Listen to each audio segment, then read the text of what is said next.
હર હર મહાદેવ, હરિઓમ, જય માતાજી. તો હવે આપણે ફ્રી થઈ ગયા. માણસો હોય હામટા એટલે કામ એ હામટું, પણ કામ કરવા વાળા હામટા. એટલે બધા એક એક કામ લઈ લે એટલે આપણે નવરા વેલા થઈ જાય. છોકરા જ છે જાજા તો બધાને નાસ્તો કરાવી નવરાવી રમવા મોકલી દીધા. એટલે હવે બધાય રમે છે. અને અહીંયા મોબાઈલનું તો બહુ મોટું સુખ છે કે નેટવર્ક આવે ને વિડીયો મૂકવો હોય ને તો એ મેળી ઉપર જાય ને ત્યારે વિડીયો મૂકાય. અહીંયા જીઓનું તો હાવ નથી આવતું ને હવે તો બધાને તો જીઓના જ કાર્ડ હોય.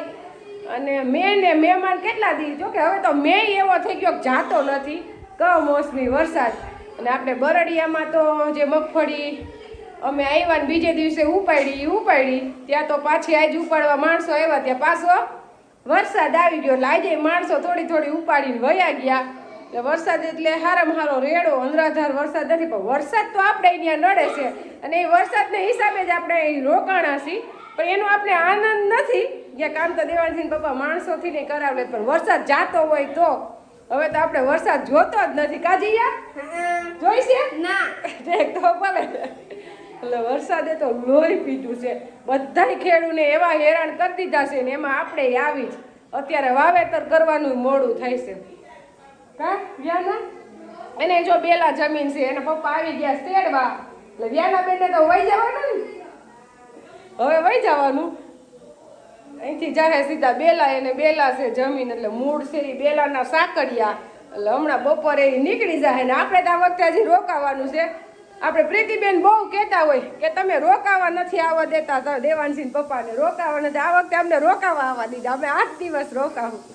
આપણે જવાનું છે ગુરુવારે. દેવાનસિંહ રૂહીને સીધું અહીંથી હોસ્ટેલમાં મૂકીને પછી જ ઘરે જવાનું છે. દેવાનસિંહ પપ્પા આવશે બુધવારે ટાઈમ હશે તો આપણે મૂકીને વયા જાવ. આપણે રસોઈ બનવાનું ભેગું ચાલુ થઈ જ ગયું હોય. એટલે આપણે ગૌરવ કુમાર આવ્યા છે એટલે અનિતાબેનને ખબર હોય કે ભાવે એ બનાવવાનું. એટલે કે એને ભજીયા ભાવે અને ઈડલી સાંભાર ભાવે. તો છોકરા બોલાય કે અમારે ઈડલી સાંભાર ખાવો, ભજીયા ખાવું નથી. હજી અહીંથી બેલા જવાનું છે કે અમે ભજીયા તો ન્યાય ખાવું. એટલે અહીંયાથી ઈડલી સાંભાર ખાવો છે. ભલે બપોરે તો પણ હાલશે બધાય એમ. એટલે બપોરનું મેનુ છે આપણે ઈડલી સાંભાર. એટલે પ્રીતિબેન જે ચટણી બનાવે છે દારિયા ટોપરાની. અને મારા મમ્મી મારા પપ્પા હાટું ભીંડાનું શાક વઘારે છે. અને શાક ને દાળ બફાઈ ગયા છે. સાંભારનો વઘાર કોણ કરે નક્કી નથી, પણ આમાં કોણ છે ફેમસ આમાં? અનિતાબેન તમે. મારે ને મારું તો ખાવું જ નથી, મારે બીજાના હાથના જ વઘાર કરીને ખાવા છે. તો તમારે મારા હાથનું ખાવું ને ત્યારે મારે ઘરે આવું. અમારે શીખવાનું છે, તમે બેમાંથી એકને બનાવવાનું. એવું છે. હાલ તમને આવડે બનાવશે બેમાંથી એકને બનાવવાનું. દાદી મોઠી જો તમારે ન્યા બહુ બહારનું ખાતા હોય, અમે ગામડામાં ન ખાતા હોય.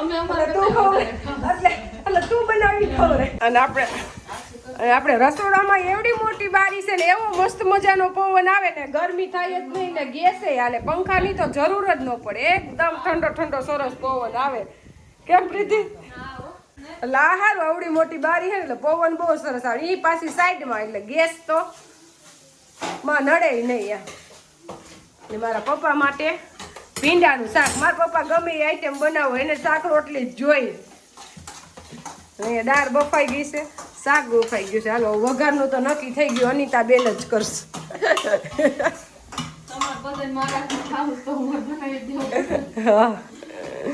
હવે આપણે અનિતાબેન સાંભારનો વઘાર કરે છે. મેં બાજુમાં મૂકી દીધી છે ઈડલી. અને અહીંયા બની ગઈ છે ચટણી. આ બની છે ટમેટા ડુંગળીની ચટણી. આ બની છે દારિયા ને ટોપરાની ચટણી. અને આ બની છે મારી પ્રીતિબેનની ફેવરિટ તીખી મિરચીની ચટણી. લસણ ને મિરચી અને મીઠું. આમાં કંઈ નથી નાખ્યું, પણ આ જે બહુ તીખું ખાય ને એના કામનું છે. બાકી ગૌરવ કુમારના કામની નથી ચટણી. એ ચટણી અમારા માટેની છે. કા પ્રીતિ? ગૌરવ તો જોઈને જ પીવે તમારી ચટણી. ઈ નો ખાઈ શકે એટલે એની હાટું તો આ ટમેટાની ચટણી હાવ મોરી કાઢી છે. એ એટલું બધું તીખું ખાતા નથી ને ફાકી ખાતા હોય ને એ તીખું ખાઈ ન શકે. તો સાંભારનો વઘારમાં મિરચી, લીમડો, રાઈ, જીરું, હિંગ ને આપણે ડુંગળી ટમેટું બધું બાફવામાં નાખી દીધું હતું.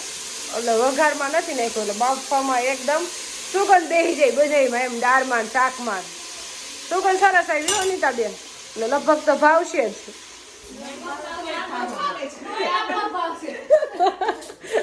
તો ખાઈ ટેસ્ટ કરીને કહીશ એમ નહીં. કોઈ 100% તો ટેસ્ટ કરીને કહેવાનું, અત્યારે તો લગભગ જ કહેવાનું હોય. એ તો આપણે શાક રોટલી બેના છે, એવું કાંઈ નથી. અને સાંભાર મસાલો એટલે સ્વાદ સરસ જ આવે સાંભારનો એમ. હા, એ તો ચટપટું તો બનાવવું જ જોઈએ ને. લીંબુ કરતા આંબલીનું પાણી નાખે ખાટું જાજુ થઈ જાય એકદમ સરસ એમ. જો હવે ગૌરંગ કુમાર આવી ગયા છે. કાલ 8 વાગે અહીં આવ્યા અહીંયા રાજકોટથી વ્યાનાબેન ને ત્રિશુ ને અનિતા ને તેડવા. રોકાઈ જાવ ને આજ નદી. હે ત્રિશા રોકાવું તારે? આમ તમે વયા જાવ તમને નહીં હોર. હે ઘરે વહી જવું એને કોઈ બોલાવી ગમે નહીં.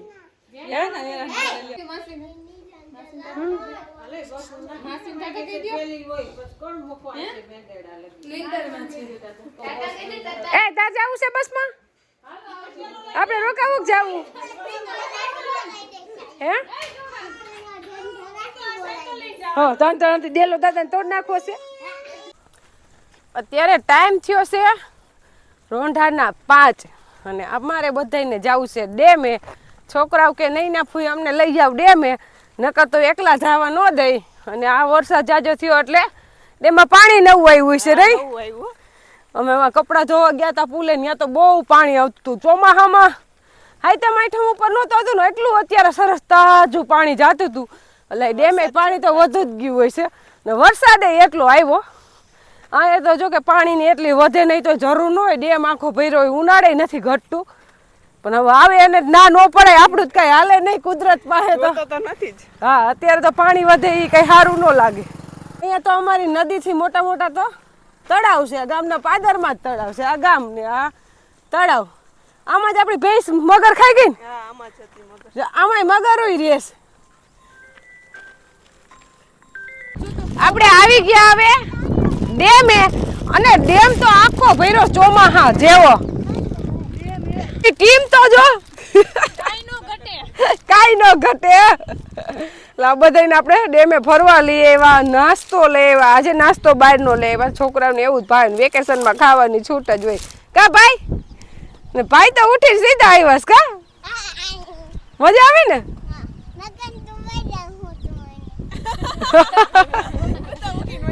નકર તો હું તો મૂકીને વહી જાય એમ. એટલે ભાઈને લઈને આવ્યો. અમારે જીયાન ભાઈ જો કઈ લાડવો ખાધો તો. હાલો હાલો આપણે જોઈ આવી ડેમ ને પછી નાસ્તો કરી. અને ડેમ તો આખો ભરાઈ ગયો છે ચોમાહા જેવો. નકર અત્યારે પાણી ઓછું થતું જાય, એના બદલે વધતું ગયું છે આ વર્ષે પાણી. ને કેટલું પાણી ભર્યું છે આખો ડેમ. આ વર્ષે તો ઉનાળે એમાં પપ્પાને એના ખેતર ખાલી થાહે તો થાહે, ડેમ ચલીને જાય છે. પાણી પાણી જ્યાં નજર નાખી આવશે જો ખાવા. અને આમાં મમરા ને રોટલી જો માછલી ખાવા આવે છે, પણ બોલે ને એટલે વહી જાય. તો આમાં હે ને માછીમારો પકડી જાય છે. નકર તો આમાં તમે મમરા કે નાખો ને ત્યાં તો અહીંયા ઢગલો થતો, પણ એ અત્યારે નથી. આમાં 1-2 આવે ખાવા ધીમે ધીમે. જો આવી જો, પણ બોલી એટલે વહી જાય છે.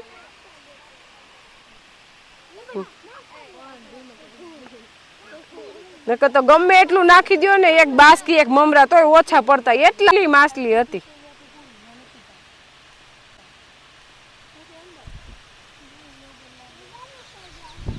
મામા અને આમાં મગર તો આપણે ગણી ન હગી એટલી મગર છે. કેમ આમાં નાગ ને બધું એમ કે આ ડેમે બહુ જ જનાવર છે આમાં. અને ઉનાળામાં તો મગર આપણે આવીને ત્યારે કાંઠે કેટલી બેઠી હોય. આ ડેમમાં તો મગર નાખે છે કેમ, બહારથી લઈ આવી પાણી હોય ને એટલે.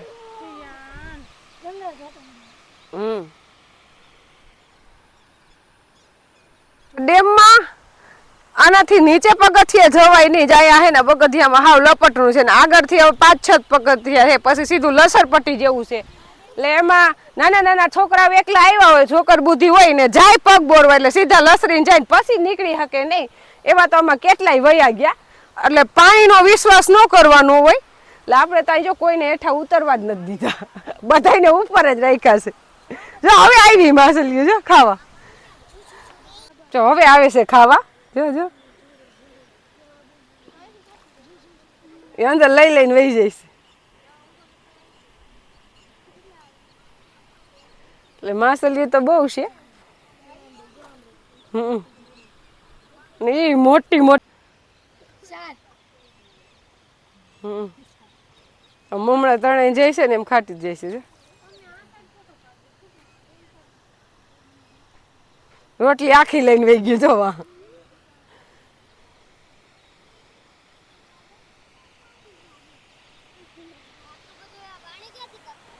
પાણી બધું આપણું વરસાદ વરસે ને એ આવે. અમારે જીયાનભાઈ પ્રશ્ન કરે એટલું બધું પાણી ક્યાંથી આવે? અહીંયા બધું પાણી સંગ્રહ થાય બધું. અહીંયા તો ઉપર નદીઓ બહુ છે, નદી બધી નદીનું પાણી અહીંયા જ આવે. એટલે તો અહીંયા ડેમ થયો. ડેમ થઈને ખેડૂને બિસાડાને હેરાન કરી દીધા. કાંઈ એટલી બધી વળતરે નથી દીધી, જમીન વહી ગઈ. એટલે અડધા ગામમાં મૂકી મૂકીને વહી જવું પડ્યું.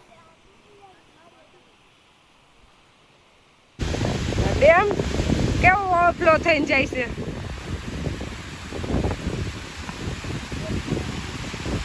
ઓલી બાજુ વધુ પાણી જાય સાઈ કરતા. અને અત્યારે તો વાતાવરણ એકદમ સરસ છે. એટલે ડેમે આવે મજા, પવન ઠંડો ઠંડો આવે.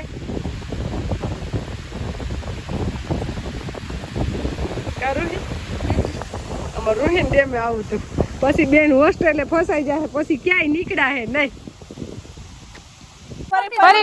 હવે આપણે ડેમ જોઈ લીધો અને હવે આપણે જ્યાં જઈએ પેટ તો ભેગું જ હોય. એટલે પેટ પૂજા પેલા.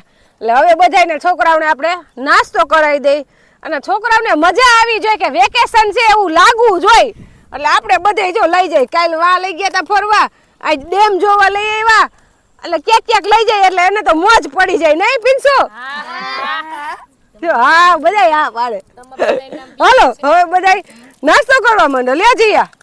અને ભાઈ ને બહુ મજા આવી કે અહીંથી જવું નથી, આપણે રોકાવું છે એમ કે વહી જવું કે રોકાવું? હે શું કરું કે તું કેમ કરી? હે રોકાવું ને કે કાલ બસમાં વયા જઈએ આપણે? ના પાડે.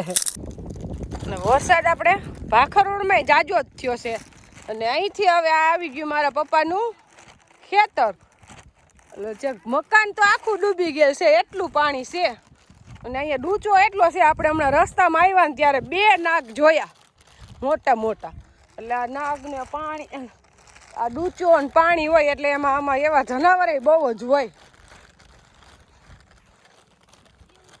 અને અમારે પ્રીતિબેન કરે છે ફેરા બધાયના. જો એક ફેરો કરી આવી. એને મોટરસાઇકલ આવડે છે ને એટલે અમારે કાંઈ ઉપાધિ છે જ નહીં. ગમે ત્યાં જવું હોય ને એટલે અમારે પ્રીતિ લઈ જાય અમને બધે.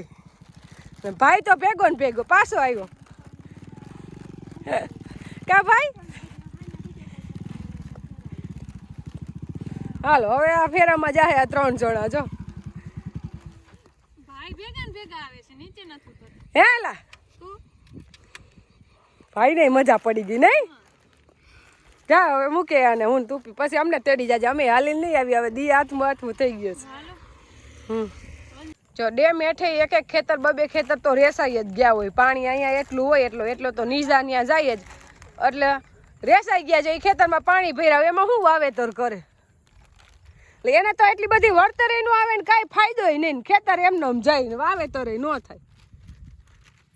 એટલું પાણી હોય એટલે એટલો નીચા તો ત્યાં જવાનો જ હોય. ઓલી નારિયેલી છે ને એ આપણી છે ને બહુ ત્રોફા પીધા અમે. આ નારિયેલી આપણી છે ને કૂવા વાળી, ત્યાં કૂવો હોય છે, નારિયેલી છે. એટલે આપણું નાનપણ જ આવ્યા ગયું છે. જ્યાં પાણી ભર્યું ને એમાં. એટલે અહીંયા આવીને એટલે આનંદ નથી આવતો, જીવ બરે. પાણી ભર્યું છે એમાં. આપણા લગ્ન ને અહીંયા જ થયા છે. આ છે આપણું જૂનું મકાન. નકર અત્યારે ને આપણે જઈ શકીએ એટલું પાણી. અત્યારે જવાય એમ ન થાય. સેલા વરસાદ હજી એમાં અંદર પાણી જ ભર્યું છે. આ મકાન આપણે પાડ્યું નહોતું. પહેલાના મારા દાદાના સમયનું એમનું પાણાનું સંતર જૂનું, પણ પહેલાનું સંતર એટલે હજી પડ્યું નથી. એટલું પાણી ભરાઈ જાય ને તોય નહીં. હા એ વાત સાચી. હા એટલે અહીંયા આપણું નાનપણ આમાં જ ગયું છે, આમાં જ અમે બધા મોટા થયા, બધાયના ભાઈઓના છોકરા બધા અહીંયા જ મોટા થયા. અહીંયા પેલા હિંચકોન બધું અહીંયા જેવું હતું, મોટો ડેલવોન. પહેલા શરૂઆતમાં બધા ભાઈઓ અહીંયા ભેગા રહેતા પપ્પાની, અને બધી વાડી આપણે ગામના પાદરમાં જતી. અહીંથી સારો અવાજ કરીને તો ગામમાં સંભળાય ને એમ અમારી વાડી હતી ને ઓલું ગામ. ત્યાં બધે પાણી પીયું, કે ગાયા જેવું તો છે જ નહીં. અને જે આ ખેતર બુડી ગયું ને એનું નામ હતું પાદરિયું. અમારા ખેતરનું નામ હતું પાદરિયું. ગામના પાદરમાં હતું ને એટલે પાદરિયું કહેતા. પછી આગળ મારા પપ્પાનું ખેતર હતું, અમારા મોટા બાપુનું હતું. અમારા પપ્પાનું ખેતરનું નામ હતું પડું. એ એકદમ ફળદ્રુપ જમીનને હારી હતી, એનું નામ પડું હતું, નાનું નામ પાદરિયું. એટલે નામ એવા રાખ્યા હતા. અને બગીચો હતો, એનું નામ બગીચો. ચોલા બગલા કેવા બાવર ઉપર બેસી ગયા છે. એને તો ડેમમાં તો ખાવાનું એટલું જળતું હોય, આમાં તો જીવ જંતુ એટલા હોય. અત્યારે એકદમ સરસ બાવર ઉપર બેસી ગયા, અને બાવર ઉપર બેઠા એટલે દેખાય અસર ધોરા ફૂલ જેવા. ને પક્ષી ને બધા હવે સંધ્યા ટાણું થયું ને એટલે એ બધા ઉડે.